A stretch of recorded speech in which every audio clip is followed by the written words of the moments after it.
जी नाज़रीन, आपको बताएं पाकिस्तान तहरीक इंसाफ का एहतजाज और जमात इस्लामी के धरने के पेश नज़र इस्लामाबाद रेड जोन सील करके दफ़ा 144 नाफिज कर दी गई। मज़ीद तफसीलात जानते हैं खालिदा राजा से।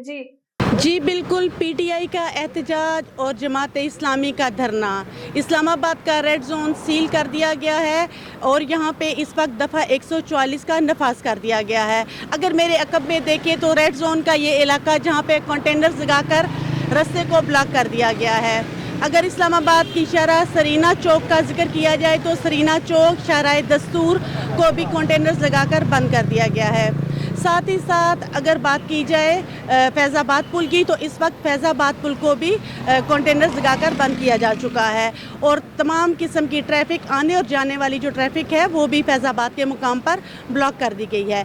अगर पंजाब की बात की जाए तो पंजाब में भी दफ़ा 144 का नफाज 3 दिन के लिए कर दिया गया है और किसी भी किस्म के धरने, जलसे और जुलूस पर पाबंदी लगा दी गई है। अगर इस्लामाबाद के दाखिली रस्तों की बात की जाए तो टी चौक के रस्ते पर भी कंटेनर्स लगाकर बंद किया गया है और कम ही रास्ता इस तरह का है जहां पे जगह खुली छोड़ी गई है ताकि इस्लामाबाद में दाखिल होने के लिए एक ही गाड़ी दाखिल हो सके।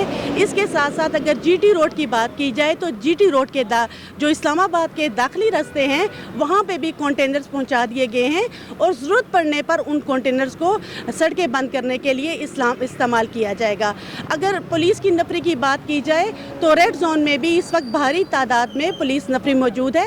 इसके साथ साथ इस्लामाबाद के जितने भी दाखिली रास्ते हैं वहाँ पे भी पुलिस की भारी नफरी पहुँचा दी गई है ताकि किसी भी किस्म के हादसे की सूरत में या किसी भी किस्म के धरने एहतजाज की सूरत में अमन व अमा के हालात को कंट्रोल किया जा सके। जी नाज़रीन, आपको बताएं पाकिस्तान तहरीक इंसाफ का एहतजाज और जमात इस्लामी के धरने के पेश नज़र इस्लामाबाद रेड जोन सील करके दफ़ा 144 नाफिज कर दी गई।